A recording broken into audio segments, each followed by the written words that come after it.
الحمد للہ وحدہ والصلاة والسلام علی من لا نبی بعد اما بعد فاعوذ باللہ من الشیطان الرجیم بسم اللہ الرحمن الرحیم قال اللہ تبارک و تعالی فی الکلام المجید والفرقان الحمید ان اللہ وملائکتہ یصلون علی النبی یا ایہا الذین آمنوا صلوا علیہ وسلموا تسلیما اللہم صلی علی سیدنا و نبینا و مولانا محمد صلاۃ و سلام علیک یا سیدی یا رسول اللہ وعلی آلک و اصحابک یا خاتم النبیین۔ اللہ وحدہ لا شریک کی حمد و ثنا کے بعد نبی اکرم نور مجسم شفیع معظم مدینے والے پیارے مصطفیٰ کریم صلی اللہ تعالی علیہ وسلم کی مبارک پاک خوشبودار بارگاہ میں ہدیہ درود پیش کر لینے کے بعد دعا ہے اللہ تعالیٰ کا ہم تمام کو حقیقی معنوں میں قرآن مجید فرقان حمید کی برکتوں میں سے حصے نصیب فرمائے۔ بحمد اللہ تعالیٰ کل آپ کے سامنے درس تراویح کی جو کہ ایک بہت ہی اہم ترین نشست کو لے کر حاضر ہوئے تھے، اور وہ نشست تھی ہماری نشست نمبر 13، اور آج ہماری درس تراویح کی نشست جو ہے وہ 14ویں نشست ہے کہ جس میں آج ہمیں سورہ طٰہٰ کے متعلق کچھ اہم باتوں کو سننا ہے، پھر سورہ انبیاء کی طرف چلنا ہے، سورہ حج اور سورہ مؤمنون کی طرف چلنا ہے۔ تو ہمارے پاس آج 4 صورتیں ہیں اور ان کے تعارفات بھی ہیں، چند آیات بھی ہے کہ جس پر آج تفصیلی کلام کرتے ہیں۔ آپ دعا کریں کہ اللہ تعالی ہم تمام کو حقیقی معنوں میں قرآن مجید فرقان حمید کو سمجھنے کی توفیق مرحمت فرمائے۔ میرے دوست و بزرگوں ناظرین کرام، ہم سب سے پہلے سورہ طٰہٰ پر گفتگو کرتے ہیں۔ یاد رکھیے گا ترتیب نزول کے اعتبار سے اس سورت مبارکہ کا نمبر 54 ہے، یعنی 54ویں نمبر پر جو ہے اللہ رب العالمین جل وعلا نے اس سورت مبارکہ کو نازل فرمایا۔ یہ سورت مبارکہ سورہ مریم کے بعد اور سورہ واقعہ سے پہلے جو ہے نازل ہوئی، اور ترتیب مصحف کے اعتبار سے یعنی قرآن مجید فرقان حمید میں جو صورتوں کی ترتیب ہے اس کے اعتبار سے اس سورت مبارکہ کا 20واں نمبر جو ہے وہ موجود ہے۔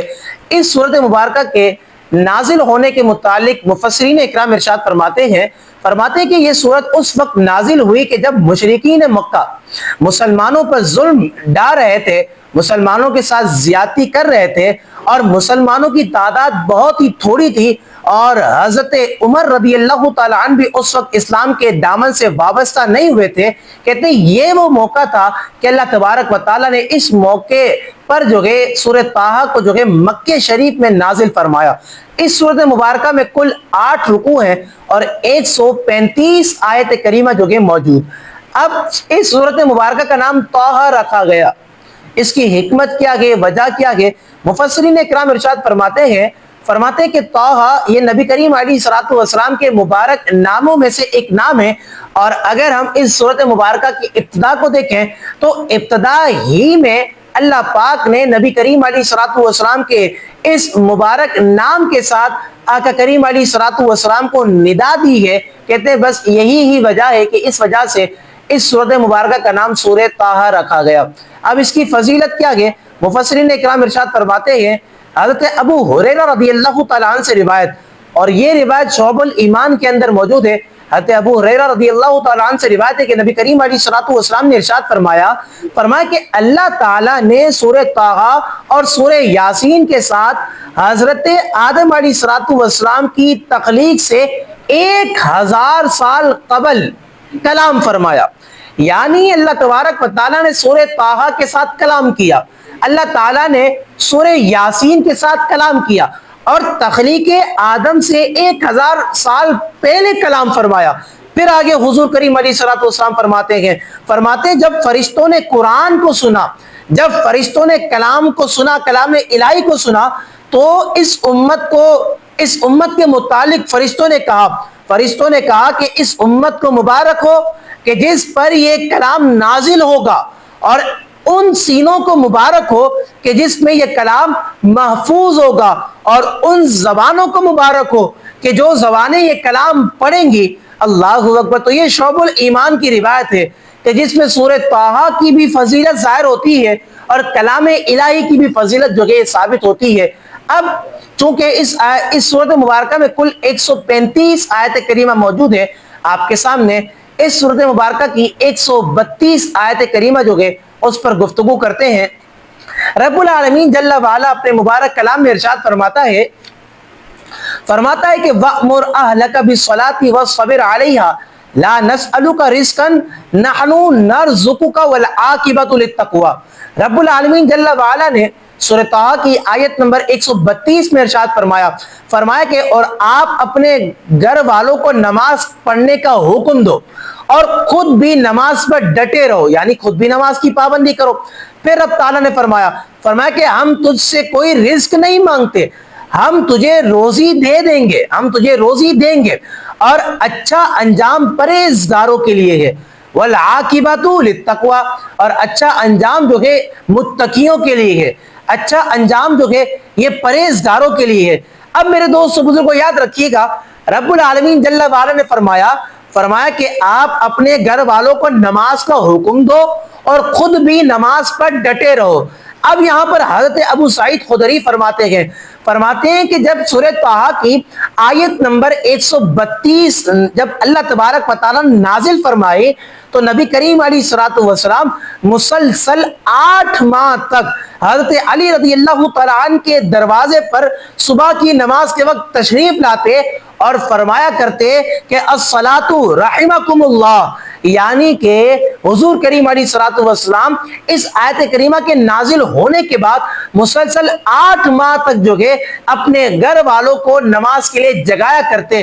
مولا علی رضی اللہ تعالیٰ عنہ کے دروازے پر حاضر ہو کر نماز کے لیے جو ہے وہ جگایا کرتے، چونکہ رب تعالیٰ کا حکم تھا کہ نماز کا حکم اپنے گھر والوں کو بھی دو اور نماز پر خود بھی ڈٹے رہو۔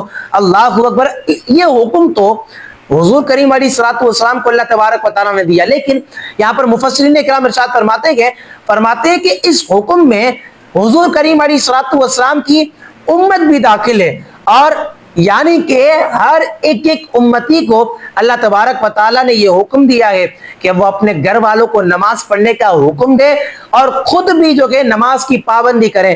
نماز یہ اللہ تبارک و تعالیٰ کی ایسی عبادت ہے کہ جو بندے کو برائیوں سے محفوظ کر دیتی ہے۔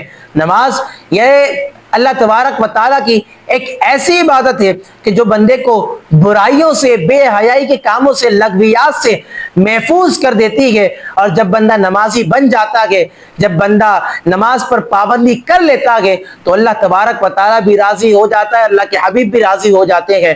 جب بندہ نماز کی پابندی کر لیتا ہے اور اپنے آپ کو نمازی بنا لیتا ہے تو پھر یاد رکھیے گا یہاں پر حضور کریم علیہ الصلوۃ والسلام کے فرمان کے مطابق کہ نماز میں میری آنکھوں کی ٹھنڈک کو رکھا گیا ہے۔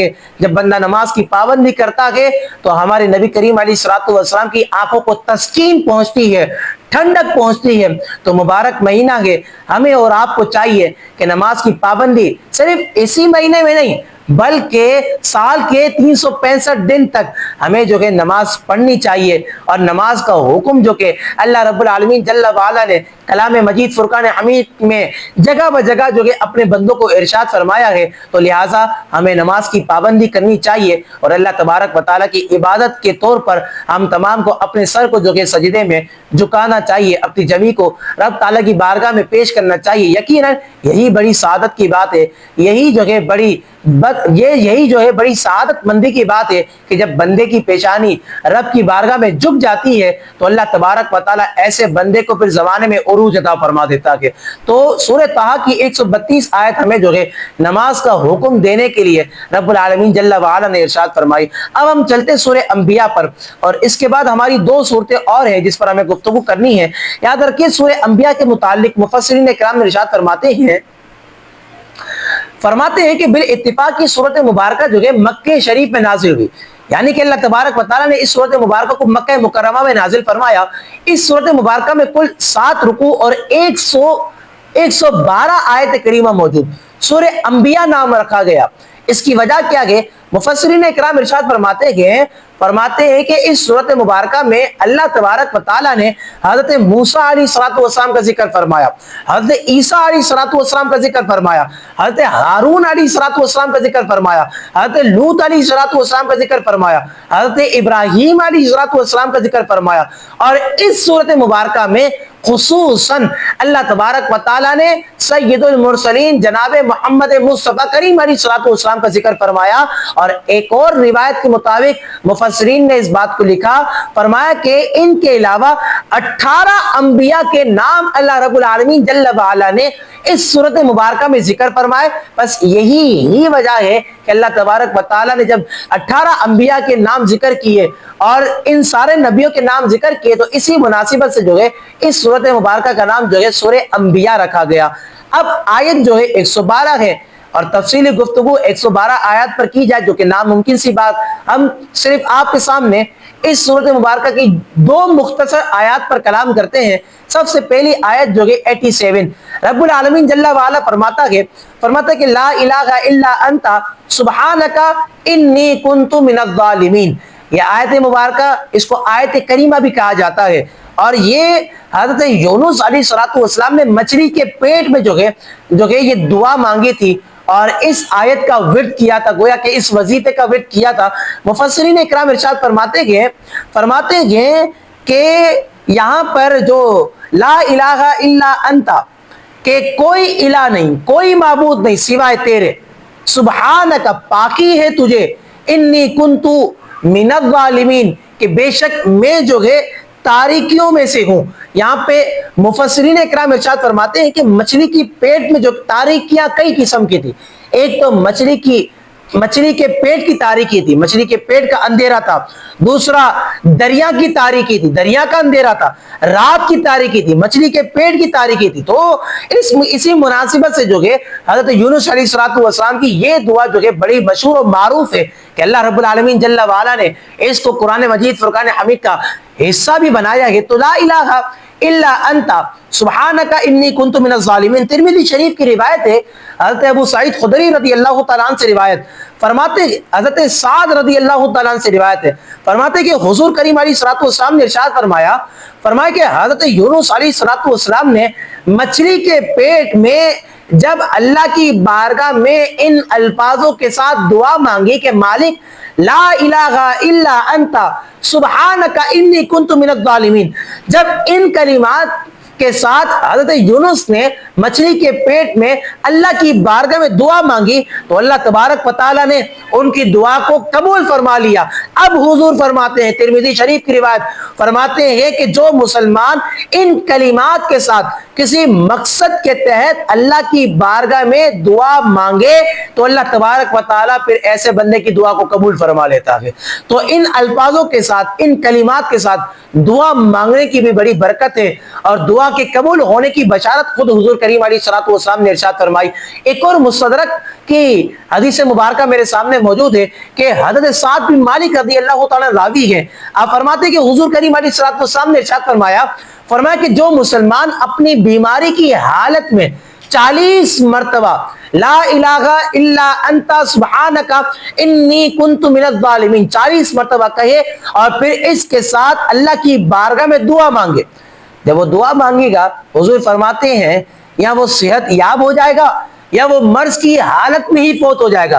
اب حضور کریم علیہ السلام فرماتے ہیں کہ جب 40 مرتبہ لا الہ الا انت سبحانک انی کنت من الظالمین پڑھا اور اس کے بعد اللہ کی بارگاہ میں دعا کی، حضور فرماتے ہیں پھر وہ اس مرض میں فوت ہو جائے تو اللہ تبارک و تعالیٰ پھر ایسے بندے کو شہادت کا مرتبہ عطا فرماتا ہے، شہید کا مرتبہ جو ہے اللہ تبارک و تعالیٰ ایسے بندے کو عطا فرماتا ہے۔ پھر اگر وہ حضور فرماتے صحت یاب ہو جائے تو اللہ تبارک و تعالیٰ ایسے بندے کے تمام گناہوں کو بخش دیا کرتا ہے۔ تو یہ مبارک وظیفہ ہے، یہ مبارک عمل ہے، جب بندہ جس بھی حاجت کے تحت پڑھتا ہے اس وظیفے کو اپنے عمل میں لاتا ہے تو اللہ تبارک و تعالیٰ پھر ایسے بندے کی توبہ کو بھی قبول کر لیتا ہے، ایسے بندے کی دعاؤں کو بھی قبول کر لیتا ہے، پھر اللہ تبارک و تعالیٰ پھر ایسے بندے کے گناہوں کو بھی معاف فرما دیا کرتا ہے۔ اب اسی صورت مبارکہ کی آیت نمبر 107 پر جو کہ آپ کے سامنے کلام کرتے ہیں، اللہ رب العالمین جل وعلا نے فرمایا کہ وما ارسلناک الا رحمۃ للعالمین کہ اے پیارے ہم نے آپ کو تمام جہاں کے لیے رحمت بنا کر کے بھیجا۔ حضور کریم علیہ الصلوۃ والسلام سے اللہ تبارک و تعالیٰ نے فرمایا کہ اے پیارے، ہم نے آپ کو تمام جہاں کے لیے رحمت بنا کر کے بھیجا، ہم نے آپ کو رحمت للعالمین بنا کر کے بھیجا۔ تو ہمارے نبی رحمت ہے عالمین کے لیے۔ اللہ اکبر، یاد رکھیے گا ہمارے نبی کس کس کے لیے رحمت ہے۔ اب یہاں پر اگر آپ کو مختصر سا جواب دیں تو جواب یہ بنتا ہے کہ اللہ تعالیٰ نے فرمایا کہ وما ارسلناک الا رحمت للعالمین، کہ پیارے ہم نے عالم کے لیے، تمام جہانوں کے لیے آپ کو رحمت بنا کر کے بھیجا۔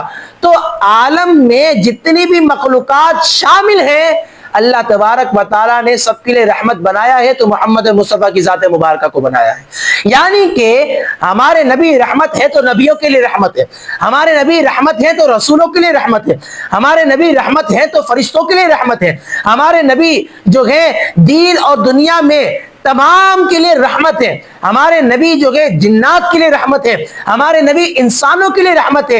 ارے عالم میں جتنی بھی چیزیں داخل ہیں اللہ تعالیٰ نے تمام کے لیے رحمت بنایا گیا، تو محمد عربی آمینہ کے لال پیارے مصطفیٰ کو بنا کر کے بھیجا گیا۔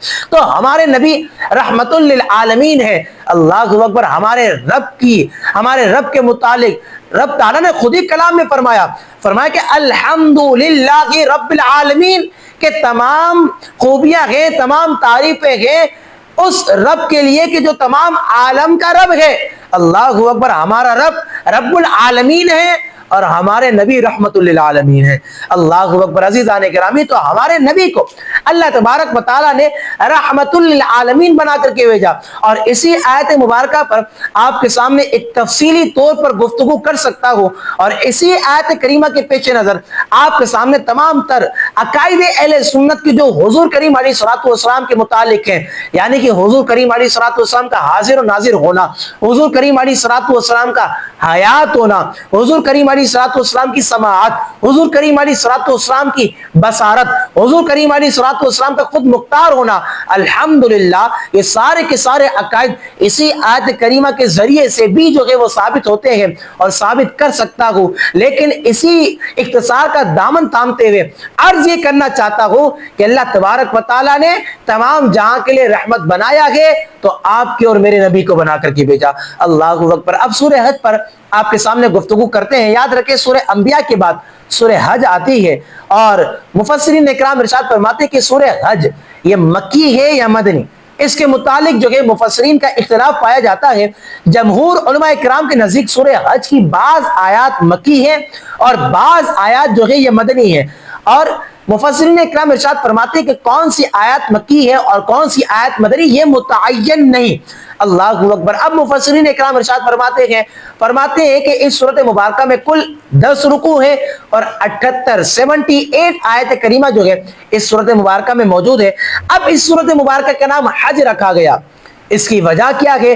مفسرین اکرام فرماتے ہیں کہ اس سورۃ مبارکہ کا نام حج اس لیے رکھا گیا کہ اس سورۃ مبارکہ میں بتایا گیا ہے کہ حضرت ابراہیم علیہ السلام نے کس طرح لوگوں کو بیت الحرام جو ہے مکہ شریف کا حج کرنے کی دعوت دی، اور لوگوں کو حج کی عبادات کی تعلیم دی، اور حج کے فضائل جو ہے اس سورۃ مبارکہ میں موجود، اور حضرت ابراہیم علیہ السلام نے حج کے فضائل کو بیان کیا، حج کے منافعوں کو جو ہے بیان کیا، اور مشرکین کو زجر و توبیخ جو ہے وہ کی ہے اس سورۃ مبارکہ میں، اور مسلمانوں کو بیت الحرام سے جو ہے بیت الحرام میں جانے سے روکتے تھے مشرکین، اس پر زجر و توبیخ کی گئی ہے۔ کہتے ہیں یہ سارے واقعات جو کہ اس سورۃ مبارکہ میں مذکور ہیں، بس یہی ہی وجہ ہے کہ اس سورۃ مبارکہ کا نام جو ہے سورہ حج رکھا گیا۔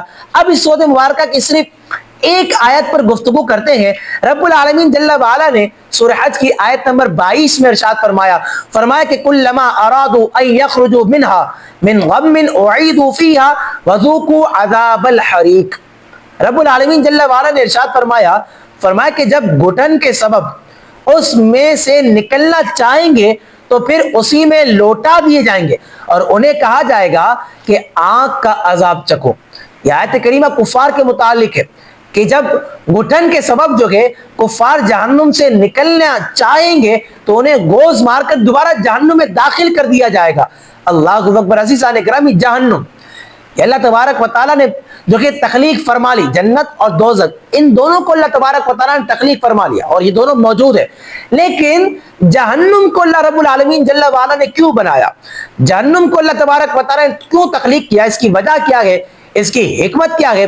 تو مفسرین اکرام ارشاد فرماتے ہیں، یاد رکھیے گا کہ جہنم یہ اللہ پاک کے جلال کا مظہر ہے، اور اللہ تعالیٰ نے جہنم کو اس لیے پیدا کیا تاکہ مخلوق کو اللہ پاک کے جلال اور اس کی کبریائی کا اندازہ ہو جائے اور لوگ اس سے ڈرتے رہیں، اور لوگ اللہ کے خوف کی وجہ سے، اللہ تبارک و تعالیٰ کے ڈر کی وجہ سے گناہوں سے باز رہے. اللہ اکبر. تو یاد رکھیں جہنم کو اللہ تعالیٰ نے اس لیے پیدا کیا. ہم جہنم کے عذابات کے متعلق ہم آپ کے سامنے باتوں کو پیش کرتے ہیں، ہم جو کہ جہنم کے عذابات کے متعلق علماء اکرام کی گفتگو کو سنتے ہیں، لیکن کیا وجہ ہے؟ ہمارا دل نرم نہیں ہوتا. لیکن کیا وجہ ہے؟ ہمارا دل ان باتوں کو قبول نہیں کرتا. لیکن کیا وجہ ہے؟ ان ساری باتوں کو سن لینے کے بعد بھی ہم نصیحت کو قبول نہیں کرتے، ہم گناہوں سے باز نہیں رہتے. یاد رکھیے گا ہمارا دل سخت ہو گیا ہے، ہمارا دل جو ہے یہ سخت اتنا ہو چکا کہ وہ نصیحت کو بھی قبول نہیں کرتا. میرے دوست و بزرگوں یاد رکھیے گا جہنم میں اللہ پاک جہنمیوں کو جو ہے عذابات دے گا. اور یاد رکھیں جہنم کا سب سے ہلکا عذاب کیا ہے؟ علماء کرام ارشاد فرماتے ہیں کہ جہنم کا سب سے ہلکا عذاب جو ہے وہ یہ ہے کہ جہنمیوں کو جہنم میں آگ کی جوتیاں پہنائی جائیں گی. اللہ اکبر. اور جب آگ کی جوتیاں پہنائی جائیں گی ان کی وجہ سے جہنمیوں کا دماغ جو ہے کھولتا ہوگا. پھر یہاں پر علماء اکرام نے اس بات کو بھی لکھا، فرماتے ہیں کہ جہنم کی آگ کو ہلکا مت لو، جہنم کی آگ کو ہلکا مت جانو. ارے دنیا کی آگ کے اندر جب بندہ ہاتھ کو داخل کرتا ہے، دنیا کی آگ بندے کے ہاتھ کو جلا دیتی ہے. آگ کی فطرت ہی جلانا ہے. میرے دوست بزرگوں علماء نے اس بات کو لکھا، فرمایا کہ جہنم کی آگ جو ہے نا، یہ دنیا کی آگ جو ہے نا، یہ جہنم کی آگ کا 70واں حصہ ہے. جب 70واں حصہ جو کہ 70واں حصہ جو ہے بندے کو جلا دیتا ہے، تو پھر آپ سوچیں کہ جہنم کی آگ کی جو اصل ہے، کہ جو کل ہے، جب اس میں جہنمی کو جو کہ داخل کیا جائے گا، ڈالا جائے گا، تو پھر کس طرح جو ہے اس کو عذابات کو سہنا پڑے گا، کس طرح عذابات کو جو ہے برداشت کرنا پڑے گا. یقیناً جہنم کے عذاب کو برداشت کرنے کی طاقت ہم میں نہیں. تو لہٰذا ہمیں اپنے آپ کو گناہوں سے بچانا ہے، لہٰذا ہمیں اپنے آپ کو جو ہے گناہوں سے محفوظ رکھنا ہے. جب بندہ گناہوں سے اپنے آپ کو بچاتا ہے تو اللہ تبارک و تعالی گناہوں سے اس کی حفاظت کی فرماتا ہے اور اس کو نیکیاں بھی عطا فرماتا ہے. یہاں پر ہمارے دل جب نصیحت کو قبول نہیں کرتے، ہمارے دل اندھے ہو چکے. یہاں پر یاد رکھیے گا حضرت عبداللہ رضی اللہ تعالیٰ عنہ کی روایت ایک میرے سامنے موجود ہے کہ حضور کریم علیہ الصلوۃ والسلام نے ارشاد فرمایا کہ اندھا وہ نہیں ہے کہ جو ظاہری آنکھ کی روشنی سے محروم ہو، وہ اندھا نہیں. حضور فرماتے بلکہ اندھا تو وہ ہے کہ جو بصیرت سے محروم ہو. اللہ اکبر. تو لہذا بندہ کا دل جب نرم ہوتا ہے، وہ نصیحت کو قبول کرتا ہے، وہ اثر کو قبول کرتا ہے، اور پھر ساری باتیں جو ہے وہ اس کے دل میں اترتی جاتی ہے، اور پھر وہ گناہوں سے محفوظ رہ کر نیکیوں کی طرف گامزن ہو جاتا ہے. اور جب بندہ مومن گناہوں سے اپنے آپ کو بچاتا ہے، نیکیوں کی طرف لگا دیتا ہے، تو اللہ تبارک و تعالی اس کی دنیا اور آخرت دونوں کو سنوار دیا کرتا ہے. اب سورہ مومنون کا ہم تعارف آپ کے سامنے پیش کرتے ہیں، اور پھر اس کے بعد اس کی جو کہ صرف ایک آیت کریمہ پر آپ کے سامنے گفتگو کرتے ہیں. رب العالمین جل وعلا نے یہ سورت مبارکہ جو سورہ مومنون کو نازل فرمایا، بالاتفاق یہ سورت مبارکہ مکی سورت ہے، 6 رکوع اور 118 آیت کریمہ موجود. اس سورت مبارکہ کا نام مومنون رکھا گیا. اس کی وجہ کیا؟